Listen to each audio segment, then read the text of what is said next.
que acharam dos capítulos? Chegaram a ler? Bem longos, né? Gostaria da gente observasse o capítulo 11 do Encontro com a Paz e a Saúde. Epifenômeno da vida e da morte, né? Joana vem novamente falar desses assuntos. E ela entra nessa questão novamente, né, da nossa possível, talvez, almejada consciência objetiva, que o ser humano ele ainda está buscando, né, algo, já sabe que o ego, vamos dizer assim, ele não pode ser completamente servido, há algo nele que suscita, né, um encontro racional, há um vazio de alma que impele, muitas vezes até por uma culpa que está no inconsciente, né, do ser, e está um passo ainda da consciência cósmica, que é o que nós anelamos, então, que há uma verdadeira e expressiva conexão com esse arquétipo criador, então, com essa energia que inicia tudo, né? Então, durante toda a nossa jornada, a gente nasce e a gente está morrendo, né? Muitas pessoas dizem a gente nasce já morrendo, porque nós vamos passando das fases da vida. Então, ali por 1, 2 anos, né, a criança começa a se diferenciar da mãe, começa a dizer muito eu, meu, né? Parece um egoísmo, mas é uma fase que é muito esperada, porque ela começa a perceber que ela é um ser individuado, entre aspas, que é uma pessoa que já não é a mãe, não é o outro, né? E depois, psicologicamente, a gente tenta também produzir isso, porque a gente começa então a crescer, a se desenvolver, e os nossos pais vão dando dicas de como a gente tem que se comportar. Se tu faz isso, o velho de saco vai te pegar. Tinha o velho de saco, né? No meu tempo tinha o velho de saco. A não sei quem, se tem alguma pessoa mais assustadora ali na rua, aquela pessoa que vai vir te sequestrar. Ou se tu fizer isso, vão gostar de ti. Olha ali a cara do tio te olhando. Daí a criança, que às vezes vem como uma alminha agressiva, ela pode ir criando aquela persona e entendendo que aquilo é adequado, e o resto vai para a sombra. Daí, em algum momento, né, a gente vai acessar isso novamente, porque isso pode vir ou como uma depressão, ou como um trauma, ou como um vazio, né? E por isso as terapias que remetem à infância, que remetem aos tempos primérvios, porque realmente tudo é muito intenso na alma do ser. Quando ela é criança, ela começa a imprimir tudo com muita intensidade, tudo que acontece. Por isso que os traumas também são mais fortes, né?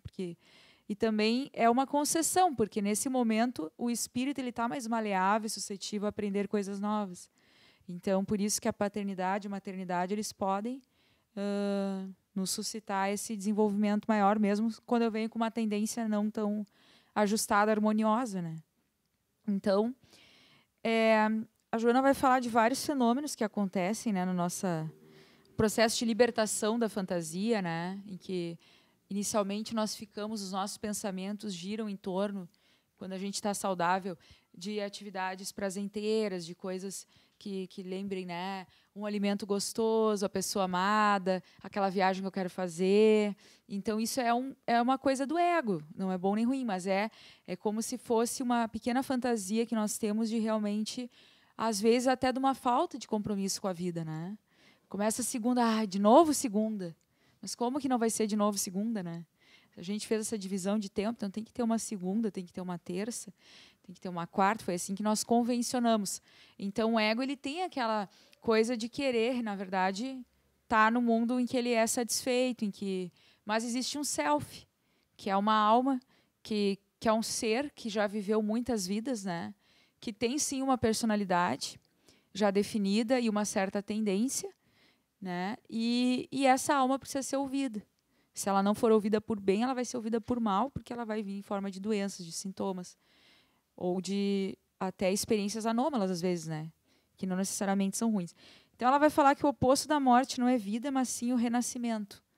Que uma dos nossos vícios neuróticos que a gente fica é com essa questão de que quem morre desaparece. Então, há, né, no nosso inconsciente ancestral a questão de que quando os cadáveres morriam, eles, né, apodreciam, aquilo dava um choque muito grande para o homem primitivo. Isso ficou no nosso inconsciente coletivo. E muitas vezes ela fala a partir da dor, da perda do ente querido, o espírito tem que se mexer, porque algo nele diz que existem outras coisas e a própria vida se ocupa de nos ocupar.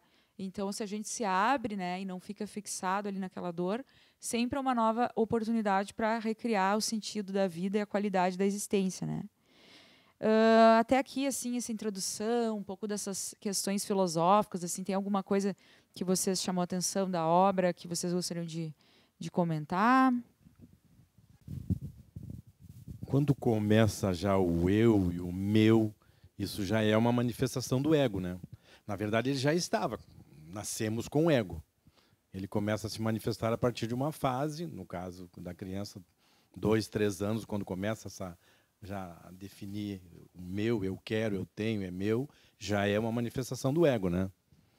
É uma manifestação do ego, mas assim, no início, até algumas autores, né, falam na psicanálise, Melanie Klein, outros, que o bebê ele se sente como parte da mãe. Tem aquela história do peito bom, do peito perseguidor, da inveja do peito, mais um monte de coisa. Então, na verdade, o ego é como um complexo, ele é um condensado, uma impressão, é uma ilusão. O ego também é uma ilusão. Ele é mais um dos nossos complexos, que é um conglomerado de energia, vamos supor assim, ou de que aquilo fez mais sentido para aquela alma. Então, em cada encarnação, nós vamos ter um ego diferente, mais fraco, mais forte, mais esponjoso, mais flexível, né? Se eu nasço num lugar muito rígido ou sou abandonada precocemente, por mais evoluída que eu seja, se não for um caso de um ser angelical, provavelmente isso vai me trazer alguma dificuldade, não que eu deva sucumbir, mas alguma fragilidade, né? Ou não, uma alma muito comprometida, mas que vem numa situação boa, ela tem condições mais favoráveis de desenvolver esse ego. Mas os autores falam que ali, por 1, 2 anos, que começa a ter esse complexo do eu, que esse complexo começa a se formar. Então, eu vejo que eu sou uma pessoa diferente. E daí eu quero que seja meu, né? Daí os instintos básicos, né? E ela vai falar, então, que pensando, né, em toda a inteligência que existe na natureza, na matemática, na física, na biologia, em todas as conjunturas assim moleculares que a gente estuda e vê, há uma inteligência, né, que se repete. Então, a morte, ela iria negar todas as conquistas da própria natureza. Ela seria algo ilógico, irracional, caótico, né? E seria irracional, inclusive, ela vai estar. Tornaria um caos desde o princípio. Então, ela vai estar ali na página 222, que há indubitavelmente ordem, mesmo quando em aparente caos, equilíbrio nas estruturas nucleares, harmonia no conjunto das leis de gravitação, de eletromagnetismo, nucleares fortes e nucleares fracas, demonstrando a presença de uma inteligência providencial e sábia que tudo elaborou. Por que ao ser humano, após todos os milhões de anos de desenvolvimento, serão destinados à desestruturação e o aniquilamento? Porque ela diz que a inteligência existe sem os mecanismos cerebrais que exteriorizam. Concordamos que há uma inteligência externa ao nosso cérebro, né? Da mesma forma que as estrelas, antes da descoberta dos telescópios, já existiam, e a vida micro-orgânica antes dos sofisticados microscópicos. A coisa é tão interessante ao ponto das estrelas que estamos vendo não existirem mais. E os astrônomos, sabe-se lá, calcularam isso de uma forma que, através da distância, eles calculam tempo e espaço. Ao ponto que o André Luiz, nas obras que ele faz, numa delas, a introdução, ele fala que tempo e espaço é uma medida da nossa galáxia. Então, existem lugares que não existe tempo e espaço, que os espíritos superiores vivem no presente, seja lá o que signifique isso, né? Não é? A gente não ouve que a depressão é um excesso de passado e a ansiedade é um excesso de futuro. Então, um ser íntegro, um ser meditativo, que está conectado, ele realmente consegue estar onde ele deve estar, né? Uma vez eu perguntei para um amigo o que tu mais quer da tua vida, mais gostaria da tua vida. Ele pensou e respondeu: eu queria não ser ansioso. Daí você imagina o sofrimento de uma pessoa que responde isso, né? Não é eu não quero nem uma Ferrari, eu não quero ser rico, não tal, eu queria só não ser ansioso. Então, é uma conquista. Quando as pessoas dizem, eu só queria ser feliz, é tudo ser feliz. A paz de espírito. E, por isso, tem situações lamentáveis, mas que há uma felicidade real, ou mesmo uma situação de miséria, porque aquilo é uma conquista interna. E por isso que a gente tem que passar, dentro da outra obra, pelas etapas certas da vida, né, para a gente não ser um velho adolescente. Porque muitas vezes, a Joana vai falar nenhuma nem duas, a gente acaba não estando fisiologicamente harmônicos com a nossa maturidade. Isso não é bom nem ruim, isso acontece cá entre nós, né? A maioria das pessoas que eu conheço, que passou dos 80, diz, olha, eu não me reconheço nesse corpo. Por um lado, é até bom, porque imagina se eu começo a me olhar fraquinho, debilitado, com artrose, e me identificar com aquilo. E querer, eu sou um ser saudável, em alguma instância, alegre, né? Se eu não fico ali. Então, ela vai falar dessas forças nucleares, né? A força forte e a força fraca. Na física, a força forte ela é a interação entre os quarks, que são essas micropartículas que tem tanto no próton quanto no nêutron, que tem os ups e os dels. Então, o próton ele é feito com 2 ups e 1 del. Para cada up corresponde 2, cada del corresponde 2 ups. O del é uma energia negativa e o up é uma energia positiva. Então, a massa negativa ela é mais densa. A energia negativa é mais densa e a positiva é mais leve. A gente estuda que nos planetas superiores, o oxigênio deles é o hélio, né? E que o que tem no Sol também é o hélio. E o hélio, justamente, ele é provindo dessa força forte, que é a mesma força nuclear. Então, a força, antigamente, se achava que era, dentro do núcleo, né, a fusão do próton com o nêutron. Mas se descobriu depois que entre o próton e o nêutron existem essas cadeias que são gluons, ou seja, colas. Quanto mais apertada, mais forte é a força. E quanto menos apertada, mais fraca. Porém, a força nuclear fraca, que é a força da radiação, que é o que matou ali o pessoal depois que estouraram as bombas de Hiroshima e Nagasaki, foi a força da radiação, causa câncer e tal. Ela tem uma média que a intensidade ela varia conforme a força dessas micropartículas. Então, é média. A mais fraca ainda é a força da gravidade. Por isso que isso tem tudo no YouTube, tá, gente? É fantástico. Tem várias aulas, a gente se diverte, entende tudo. Não, mas, os cientistas falam que as estrelas são as grandes alquimistas do universo. Porque, apesar dos prótons estarem muito longe, a força gravitacional é tão grande que os núcleos, mesmo assim, se juntam. Isso é bem interessante. Então, assim, a gravidade, então, consegue superar a força eletromagnética nos 2 prótons, que causa esse efeito de fusão nuclear.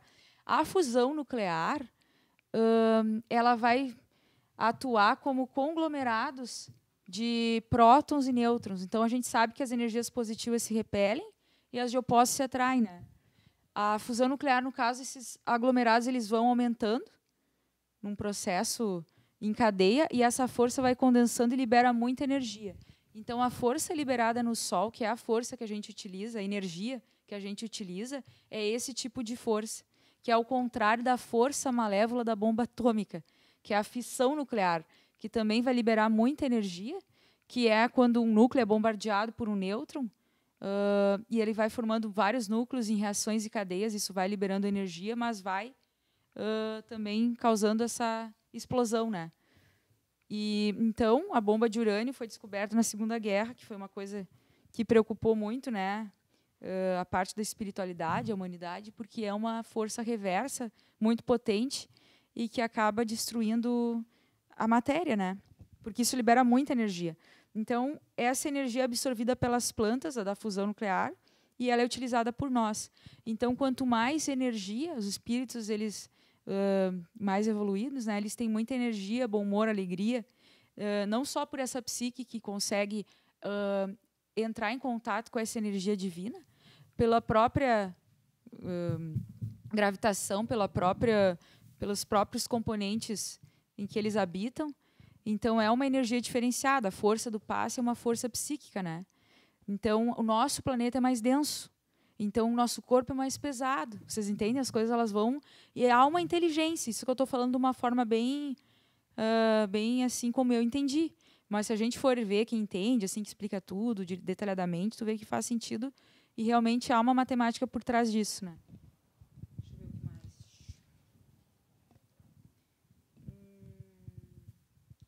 Então, a força nuclear fraca, a força de interação nuclear, são elementos com número atômico maior de 83, emite elétron e o antineutrito, daí É um núcleo instável quando 2 prótons se chocam. É uma força de média intensidade e tem um pequeno raio de ação, que é um R de 10 a menos 16 metros.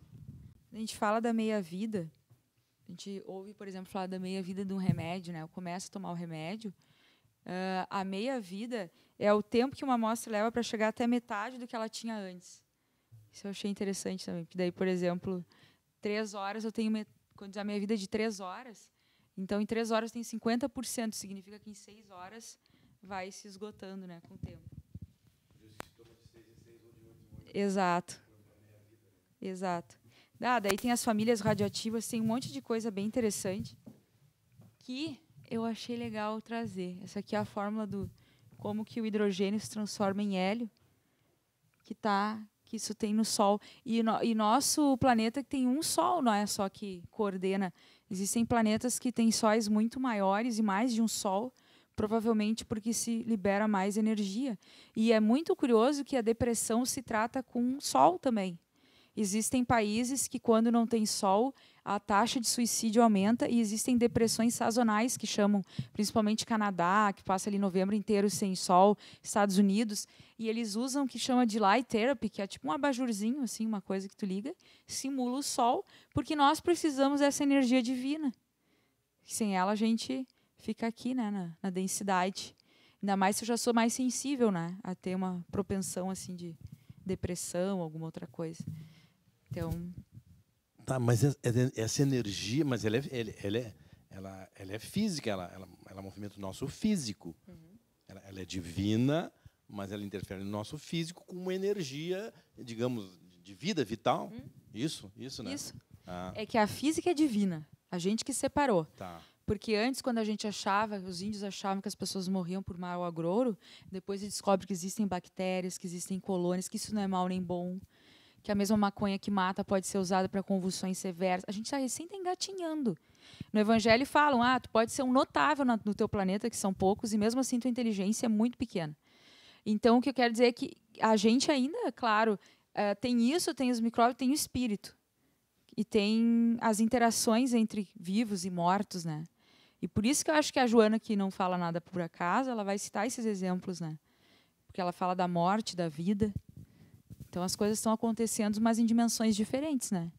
Diz que nós somos seres tridimensionais, existem outras dimensões. Então, tá tudo interligado, né? Essa energia a gente usa, mas é uma energia solar. Sem o Sol, a gente não viveria.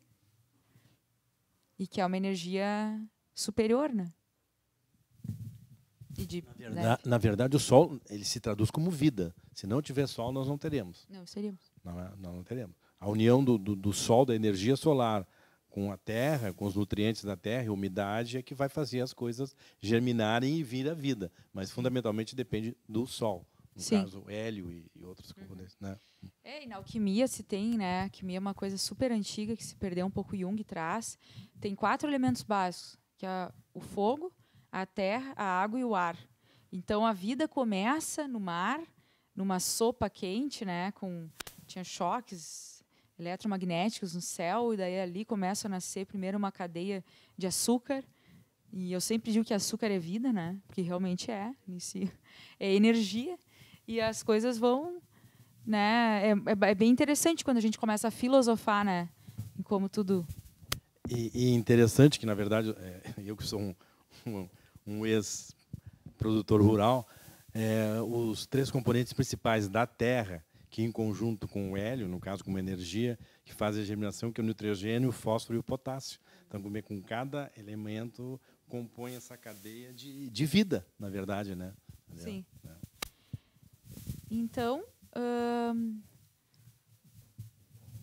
existem uma ordem. Existe uma ordem no universo, né? É sinal que existe uma lei. Alguém criou essa coisa toda, né? Então, veio um pastor para botar ordem no rebanho, que foi Jesus, que se prestou passar tempo, espaço, não sei quantos mil anos, ele não só como um coordenador da Terra, mas também do sistema solar, dizem, né? Ele veio, então, para mostrar, encarnado na carne, na densidade, na matéria, num momento de muita sombra, ele vem como o sol do mundo para mostrar que tinha uma ordem e que, para a gente ser feliz, tinha que seguir aquela ordem. Mas aí ele fala, o meu jugo é suave, né? A vibração é leve. Vocês que ficam sofrendo, né? Que para ter religião tem que ser infeliz. Mas como? Se os espíritos mais elevados são alegres, vieram para cá e ficaram alegres, até mesmo com toda a diversidade, porque as situações são relativas, é a gente que dá valor, que potencializa, que vira um complexo ou que vira uma oportunidade. Então, ele propõe, como psicoterapeuta por excelência, né, que se faça ao próximo aquilo que deseja que este lhe faça, tendo uma diretriz valiosa de segurança em favor da saúde integral, como defluente do amor em toda a sua extensão. Então, talvez chegue numa conclusão que a força, né, que a gente lê, pelo menos, que organiza tudo isso é a força do amor. Então, essa força ela não pode ser esquecida. Porque, embora a gente não tenha controle, nunca vá ter, de tudo que se acontece ao nosso redor e dentro de nós, se nós tivermos amor, a gente tem tudo. Porque, então, a gente está conectado com esse arquétipo criador. A gente está conectado com a energia verdadeira. Né? Então, é um começo.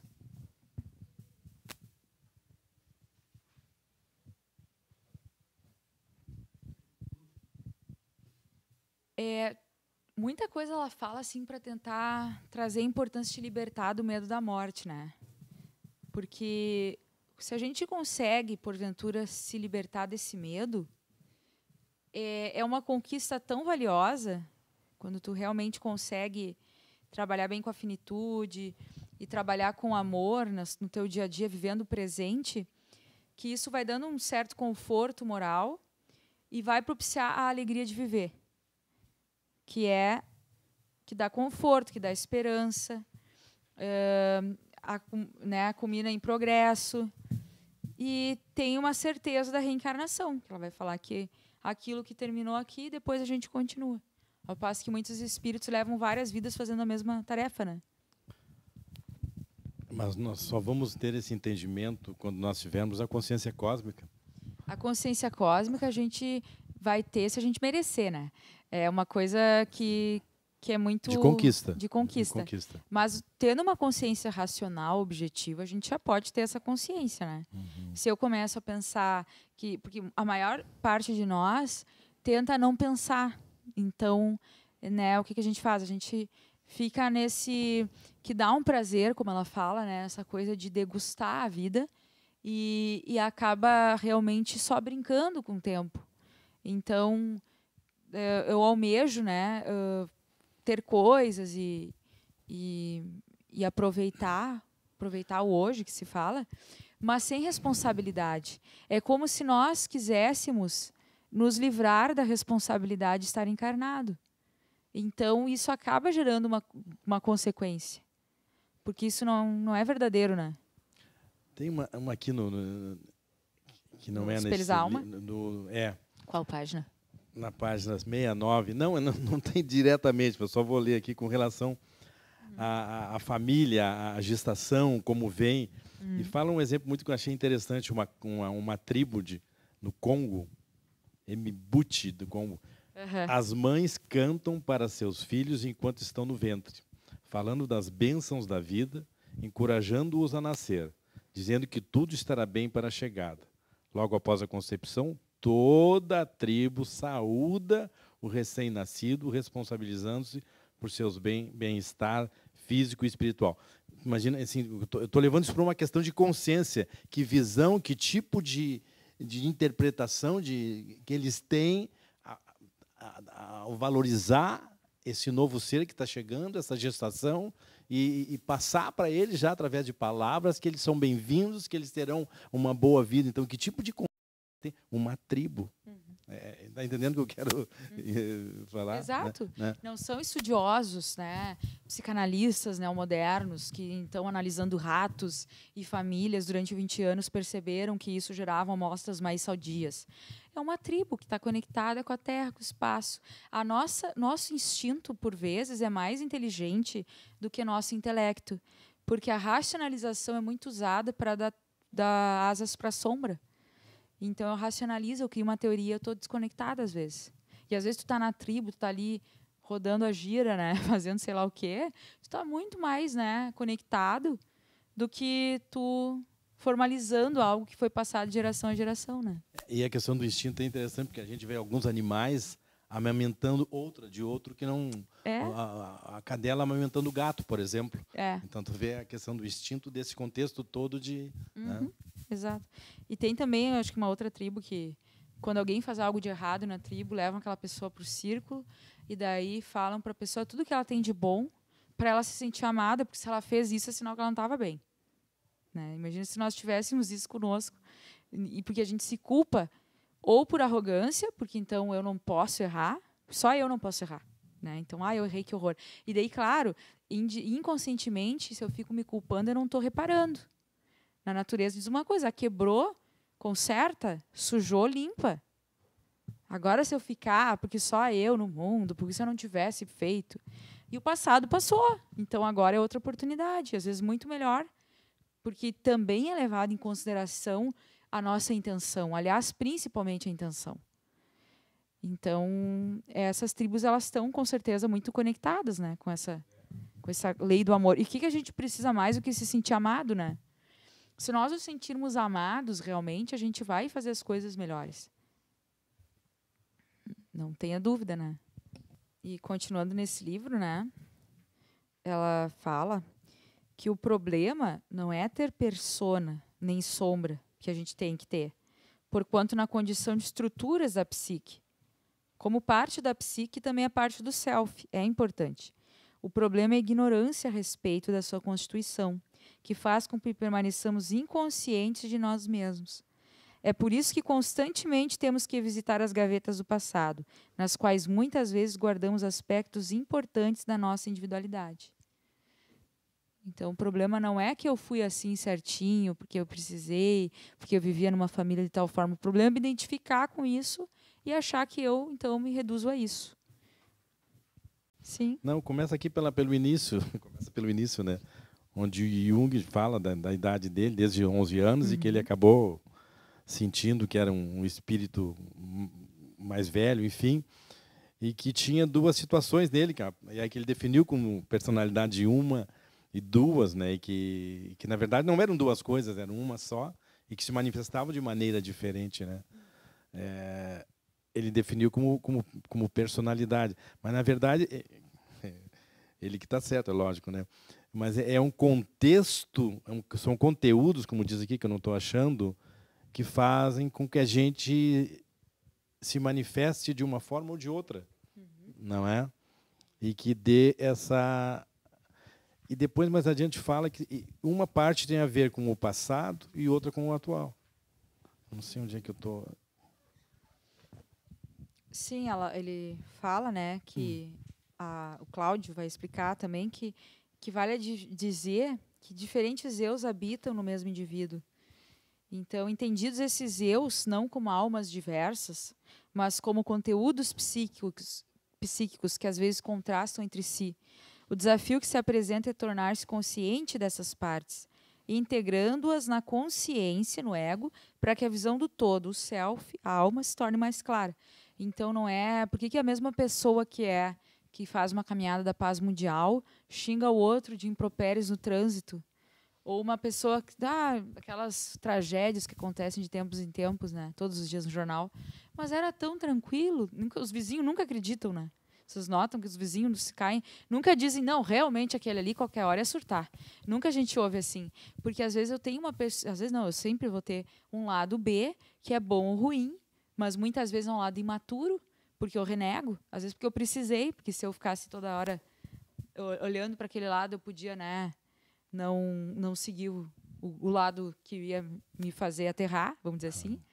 E ele está ali. E daí ele aparece, às vezes, numa briga, numa discussão, numa erupção de sentimentos, de emoções. E daí tu diz, mas como é que pode, né? O que eu estava com a cabeça? Uma vez eu vi um conceito dizendo que nós, humanos, somos uma eterna incógnita. Né? Daqui a pouco vai se manifestar de uma outra forma que nem imagina, né?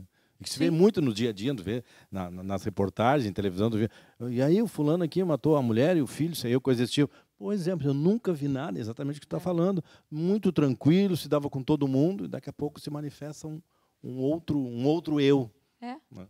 E na própria casa espírita, né? Quem tem mediunidade dá acesso aos seus complexos e mais outros, ou às vezes até se usa desse artifício para justificar os seus conteúdos, o que potencializa mais ainda essa sombra, né? Porque daí às vezes eu crio uma vida toda de aparente abnegação e não. Eu estou fugindo dali do meu contexto, né? De aceitar algumas questões. Eu uso o espiritismo porque é o mais próximo da nossa realidade, né? Eu digo, a questão, assim, às vezes, de ter uma congregação, pode ser um Rotary, pode ser qualquer tipo de clube, a gente vai tentar buscar lugares que deem essa sensação de integração do ego. E daí eu posso ficar fanático num aspecto ou outro, né? E não transitar. Daí ele usa essa frase muito legal, que o universo é harmonia de contrários. Então, por que às vezes eu estou na dieta e daí eu começo a sonhar com doces? Porque o inconsciente está compensando, né? Fico o dia inteiro ali. Ou eu sonho sei lá, com ex, depois de anos sem ver a criatura. Eu nunca mais pensei nele, justamente por isso que o inconsciente lembra, vamos equilibrar de novo? Isso não é bom nem ruim, é uma energia neutra, tem uma densidade, tem um motivo de ser, né? Ela está compensando. Então, a gente tem esses contrários dentro de nós. Não vamos negar que não, né? Ainda mais nesse nível que estamos, de planeta de provas e expiações, né? É legal, esse universo é uma harmonia de contraste, é bem isso aí, né? Quer dizer, não tão harmônico assim também, não. Aparente caos, né? É que a arte do universo é diferente da arte do ego, né? A gente gostaria que tudo fosse... o ego, a Joana sempre vai falar, ele sempre acha que ele vai ganhar mais do que ele merece. Então, a gente tem essa fantasia, essa ilusão, né? De que a gente merece mais, que a gente...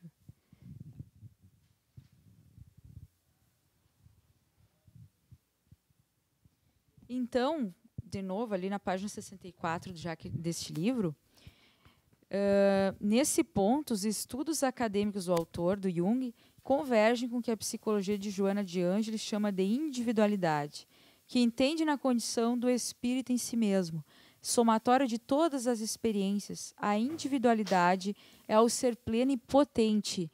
Potência, né? De novo, Spinoza, alegria, a potência do próprio ser. Como é que fica o deprimido? Anedônico, sem energia, melancólico. Quando a gente está enlutado, triste, estacionou. A energia está ali. Mas o nosso normal, a nossa alma como cria divina, ela é alegre. Ela é potente. Então, há mais energia. Então, espíritos que a gente sabe que já estão numa certa envergadura, eles não param de trabalhar, eles não precisam descansar. É muito magnetismo, é muita energia, mas uma energia bem direcionada, que tem uma ordem, que tem harmonia, ao passo que o Cláudio Sinotti vai falar que na adolescência, que a Joana fala, né, ele cita, um dos principais objetivos é a continência. Porque às vezes vem essa energia, vem as vocações, daquilo vem numa emoção desenfreada, os pais eles têm que ter uma certa continência, o limite mesmo, para adequar aqueles contrários que aparecem. As obsessões, né? Também muito frequentes. É como ele, aqui na página 63, que o Jung coloca, né, que o desafio que se apresenta é tornar-se consciente dessas partes, ou seja, dos eu, integrando-as na consciência como uma visão do todo. Né? Que essa é a grande questão, de nós nos tornarmos conscientes desses diferentes, né, conteúdos psíquicos que vão nos levar, né, a individualidade, a individuação. Né? Busque a verdade e a verdade te libertará. Não é busque o bonito, busque o teu aspecto bonitinho, busca ser bonzinha, busca a verdade. Porque bem na real, né, a gente não é santo. Então, eu poder olhar para esses aspectos, conhece-te a ti mesmo, porque uma vez eu tendo consciência, não fica naquela fissura de resolução, que isso é coisa do ocidental. Existem mistérios na vida. Existem sonhos que a gente não consegue decifrar em terapia, a gente vai falando. Daí, às vezes, o inconsciente trabalha sozinho, né, e traz as respostas por si. O que para mim significa uma coisa, para o outro significa outra. Então, a vida, às vezes, como um todo, ela é um grande mistério. Então, eu poder saber os elementos que estão nela já é um avanço.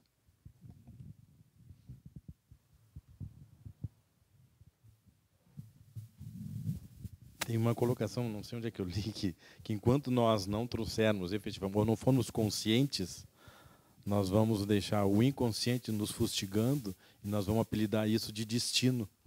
É bem verdade, né? Na verdade, uma desculpa, né? Porque não está no nosso consciente, fomos fustigados por uma coisa e aí a gente já joga a culpa. Não, a culpa é do destino, não é minha. Né? E essa atitude a gente faz também nas projeções, porque a minha necessidade de projetar é porque eu não comporto os meus próprios elementos, eu preciso, né, e os apaixonamentos também. Eu não vejo aquilo em mim, eu identifico e acho que é do outro, e aquilo se torna apaixonante de uma forma muito visceral. Então, na verdade, quanto mais nós nos conhecermos, menos necessidade a gente vai precisar dessa irracionalidade, né? Que não é a mesma coisa que o instinto, porque o instinto, a própria planta, ela se dirige para o sol, instintivamente.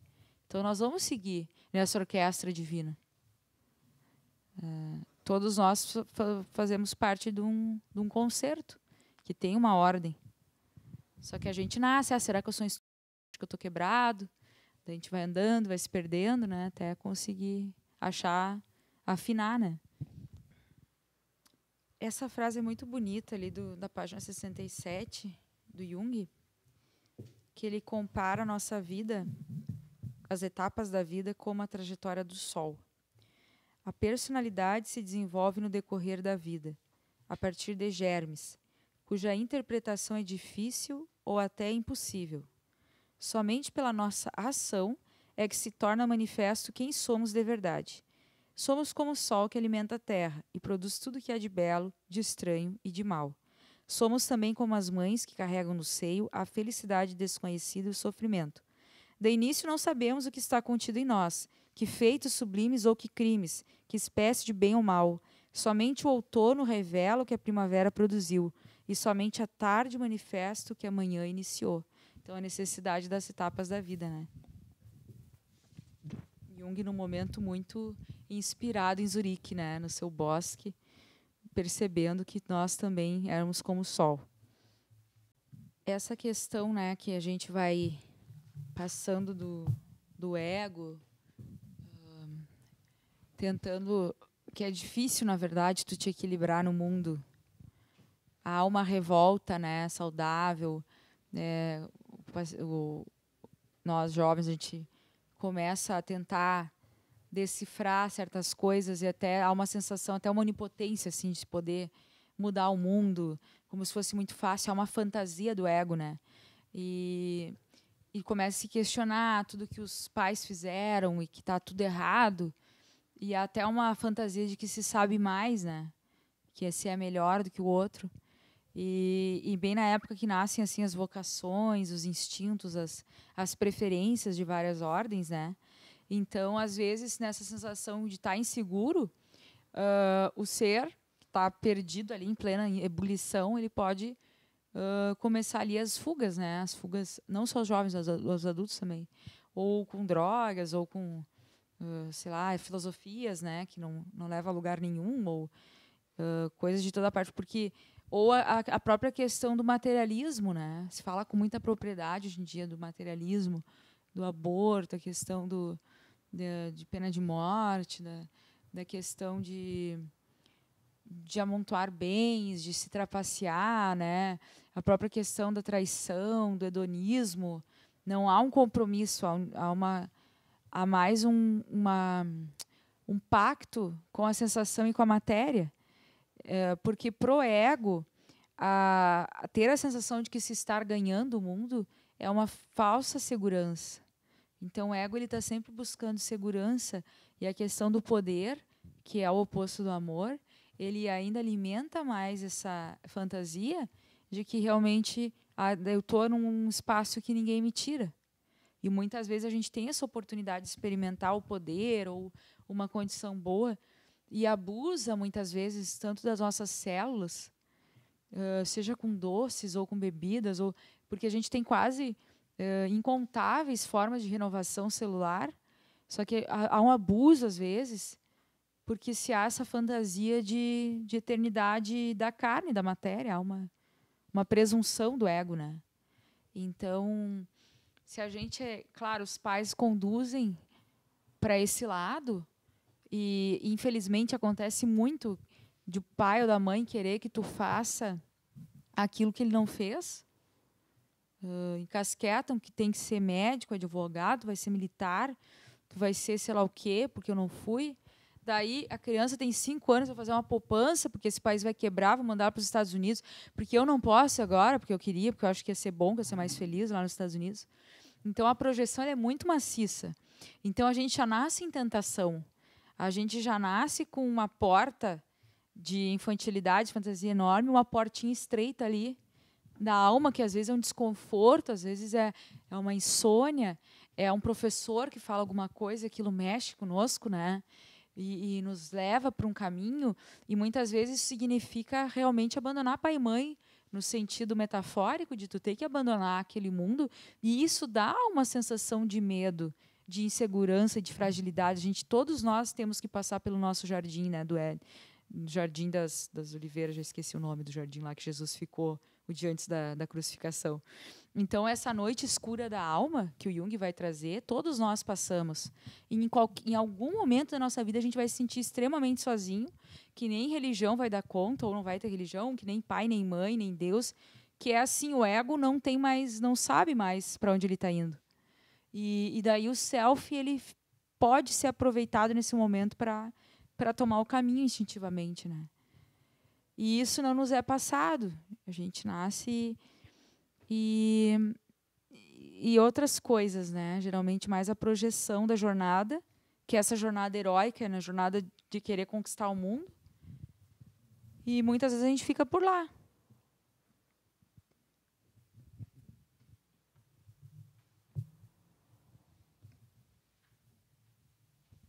Mas o Jung vai falar, ninguém pode educar para a personalidade se não tiver personalidade. Então, às vezes eu digo, porque meu pai, minha mãe eram tosquinho, mas eles não conseguiram, né? Daí eu não posso culpar porque o outro não fez, já fez o básico, que foi me criar, né? Me deu as coisas, agora eu posso, pelo próprio mundo, achar meu caminho.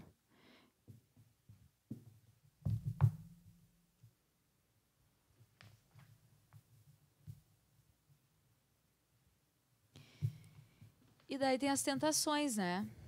O Jung vai falar que, lamentavelmente, muitos pais querem manter os filhos como crianças, porque eles próprios não querem envelhecer, nem renunciar à autoridade ou poder de pais.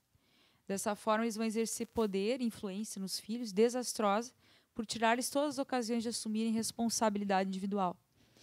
Isso é muito triste e muito sério. Tem muitas famílias, assim, parece que quanto mais dinheiro, mais problema, né? Basta ter um negócio na família que começa. É o irmão que não se dá com a irmã. É o tio que passou a perna no pai, porque não sei o quê. É impressionante. E daí aquelas criaturas ficam tudo neurótica, né? Tudo nervosa, porque esse mês não rendeu. E não sei o quê. E daí quando vê, tu tá escravo de uma fantasia que foi gerada, herdada. Se tu não tem peito para dizer, deu, não é meu caminho, ou é, mas de forma diferente. Mas isso tem a ver, na verdade, é a questão do ter, né? Quanto mais os negócios vão bem, mais surge a necessidade do ter. Mais um automóvel, um modelo diferente, mais isso, mais uma viagem. Aí começam as disputas entre cada um ter mais ou menos. Né? Sim. A questão do ter, né? E daí não basta ter um ambiente quentinho, tem que ter uma lareira mais legal e ter aquele tipo de torneira, e daí 2 tipos de torneira, que uma tem água cristalina, outra tem água quente, outra tem água semi-morna. E daí e daí cada um tem que ter o seu banheiro, porque se eu encontrar um fio de cabelo diferente, eu esbarrar na pessoa, a gente pode se divorciar, porque, né? Então, daí as brigas é porque fulano gosta de tal música, eu gosto dessa, e eu fico totalmente infantil. Daí, e não me dou conta que há um propósito para aquela vida. Que esse dinheiro realmente está nas minhas mãos, mas por um propósito. Eu me apossuo daquilo. E eu acho que aquilo vai ser eternamente meu. E na verdade, eu fico totalmente preso, né, nessa fantasia. E quando vejo a vida passou, e daí eu adoeço e gasto metade dos meus bens, ou os meus filhos se matam entre eles porque eu não ensinei o principal, que é a questão da união, do amor. Vagamente, meus pais me ensinaram, e daí, ao invés de trazer isso, não. Eu me aproprio dessa sensação falsa de mérito, porque só tenho o que tive porque fui assim, um carrasco. E daí não se aprendeu nada, é mais uma encarnação, né? Mais dívida. Daí nasce pobre e reclama, que é o governo, né? Então, nada é por acaso, gente. E a questão da riqueza, tem no Evangelho, na formação da riqueza, né? Por que nem todos são ricos iguais, né? Porque não daria para dividir tudo igualmente. Não tem como. Então, alguém tem que concentrar a riqueza em alguma coisa para que essa riqueza, né, mantenha o outro contexto. Sim. Né? Então, por isso que e quando alguém detém essa riqueza por ordem divina, por um processo reencarnatório, e ele não faz bom uso disso, provavelmente da outra, não é questão de penalizar, bom, tu foi rico, agora tu vai ser pobre na outra. Não, é que ele não teve gestão adequada de riqueza como um todo, como distribuição, como conduta, como administração da riqueza. E não porque ele somente errou. Né? Agora, nessa tu é rico, na outra tu é pobre. Não, nessa tu é rico, na outra, se for um bom gestor, tu vai ser rico novamente, e assim levar. Né? É, porque Jesus fala que é mais fácil, né, o camelo passar por uma agulha, ou um cabo, a tradução é dúbia, do que um rico entrar no reino dos céus. Porque tu imagina, tu nasce, tu tem dinheiro, e muitos ficam abobados, né? Nem sabem o que se passa no mundo. Daí tem coisas que o homem cria, por exemplo, talvez Ferrari de 4 milhões, que é feita, que tu não pode nem andar na rua, porque aquela é só feita para uma pista. Daí dentro da Ferrari tu pode fazer o que tu quer, e daí tu bota a tua marca fora dela, e tem todo um design. Daí tem não sei quantos mil cavalos, tu pode andar na neve, daí tu cria uma pista na tua casa, e daí tu fica enlouquecido, e daí passa a tua vida, e tu fica coloqueando. Entende? E é muito difícil, porque o ser humano, ele chega e é que nem uma borboleta que tem que sair daquele apertume, né, e virar borboleta, é uma lagarta. Então, aquele parto psíquico, que a Joana vai falar de parto, que a dificuldade é essa, o parto, o bebê parece que vai, dele volta. Dele vai com tudo, ele volta, e sai a cabeça, daí tu pensa como é que pode sair desse buraco, né? É mais ou menos isso a porta estreita psíquica. Porque a gente vem para um mundo totalmente sedutor. E é muito difícil. A gente acha, às vezes, que está melhorando, daí, opa, volta. E daí, quando está indo, tem que passar, às vezes, por uma agressão muito grande, né? Do que a gente aprendeu muitas vezes. Não, só vindo ao encontro que tu está falando, questão do carro e tudo mais, exatamente quando de um carro. Uma pessoa me contou que um parente dele estava com câncer agora. E o desejo dele era ter um Mustang. O cara está com câncer, está tomado, está com metástase, tudo, enfim, não tem, em princípio não tem. Né? E o sonho do cara era comprar um Mustang. Ele comprou um Mustang.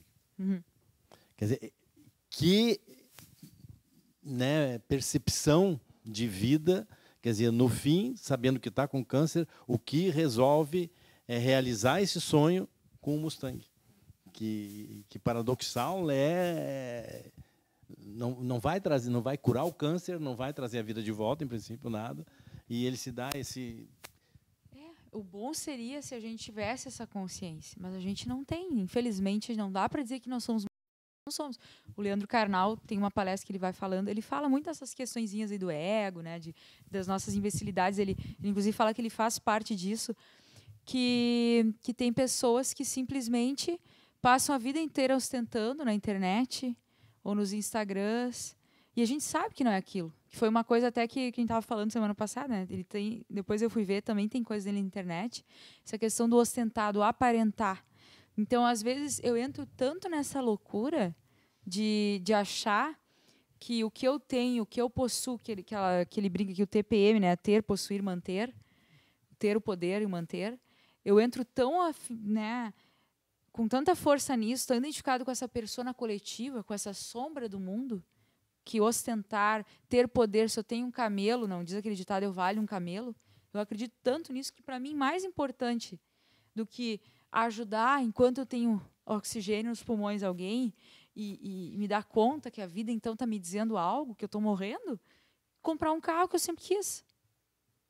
E parece uma saída maravilhosa, a pessoa diz, fez o que ele queria. Mas como está por dentro essa alma? Como está essa consciência? No mínimo ainda infantil, para não dizer de sono, né? Não é nem questão de julgar, é uma questão de lamentar. Lamentar. Porque, claro que as coisas vão se reciclar e não vai ficar tudo perdido nas mãos de uma pessoa. Mas cá entre nós, né? Nem nesse momento eu consigo olhar e ver o que realmente importa, né? Então, quando a gente fala assim nessa atitude religiosa, que é uma questão de conseguir ligar novamente, então, a nossa consciência, os valores herdados, a nossa cultura com esse self, com esse ser que já viveu muitas vidas, que é realmente velho, que errou ou acertou, mas eu não vou ter esse acesso integral, mas saber que existe algo maior do que a minha percepção consciente. Essa atitude religiosa, ela é muito importante. Passo que Jung vai dizer que ele não conhece paciente na faixa dos 30 anos, 40, que não tenha uma neurose relacionada com uma má religiosidade. Que a energia espiritual, né, é, na verdade, segundo alguns autores, segundo a Von Franz, que era muito próxima do Jung, a libido, que tem relação com essa energia que a gente fala aqui, né, energia solar, energia. A libido é uma força psíquica que numa faixa infravermelha ela é apenas os instintos que quanto mais brutalizados, né, mais infravermelho e na verdade muito útil em determinados momentos da nossa evolução, mas conforme evoluímos, menos grosseiro se torna a necessidade desse corpo, desses instintos, então ela se torna uma energia ultravioleta, que é uma energia espiritual. E a espiritualidade é a conexão. Então, isso é uma coisa que a gente tem que refletir, assim, né? Da atemporalidade das coisas, de poder não se cobrar tanto, mas fazer com amor as nossas atividades, confiante que existe um ser maior provedor e que sim, eu posso confiar na vida, que isso faz toda a diferença, exatamente toda a diferença para o processo. Se eu estou desconfiado da vida, eu realmente não consigo estar em paz, né? Quando ele coloca aqui a religiosidade intrínseca, na verdade, isso está se referindo à fé, né? Não a dogmática, como que ele coloca aqui, né? E fé é poder, né? Sim. Fé é poder. Não é a fé que eu mostro para os outros que eu tenho, ou quantas vezes eu vou servir sopa para os pobres, ou que eu vou na igreja, ou que eu vou no casa espírita, ou que eu vou que eu distribuo o panfleto da igreja adventista. Não é isso. É a questão realmente verdadeira, de crença, de sabedoria, de estar conectado. Aqueles menininhos, né, os javalis selvagens que ficaram 12, 13 dias, não sei quantos dias na caverna, meditando. São coisas que a gente não consegue nem mensurar o que foi que eles passaram, né? E saíram de lá sorrindo. Eu saí louca de lá. Eu saí chamando o Louro José de meu rei, né? E o professor pôde passar isso para eles, né? Ele teve essa experiência, esse acesso na infância dele, teve muitas perdas também, né? Eles colocavam muito em meditação, ele a meditação. Fazer, né? Meditação, né? Na verdade, tu acaba transcendendo um pouco, vai além daquele contexto de sofrimento que tu tá ali, né? Tu sai daquilo ali. Tu não é só corpo, tu não é só ego. Exato. Tu é uma alma. Isso. Livre. Uhum. E muitos usaram essa figura para remeter àquela caverna do Platão, né? Que pessoas ficaram presas, viradas, achavam que só existia a caverna, e daí são convidadas a sair, tem um sol e tem uma vida, e nós estamos ainda nessa consciência de sono. A gente está olhando para uma caverna e achamos que estamos conquistando o mundo. Os casos de corrupção, né? As pessoas que roubam merendas escolares. Que vergonha, né? Que vergonha. Então, a gente está, às vezes, dentro da nossa caverninha. Uhum. Preocupado, né? O que eu vou deixar para meus filhos quando eu morrer? Como se o mundo dependesse só de mim. Pô, mas tu passou valores, educou, ensinou, só se eles não quiserem, né? Se até os passarinhos ganham comida diariamente, por que os meus filhos não vão conseguir? Precisam de mim. Onipotência do ego, né? Bom, vamos fazer nossa prece. Então, se surgir mais coisa, a gente traz.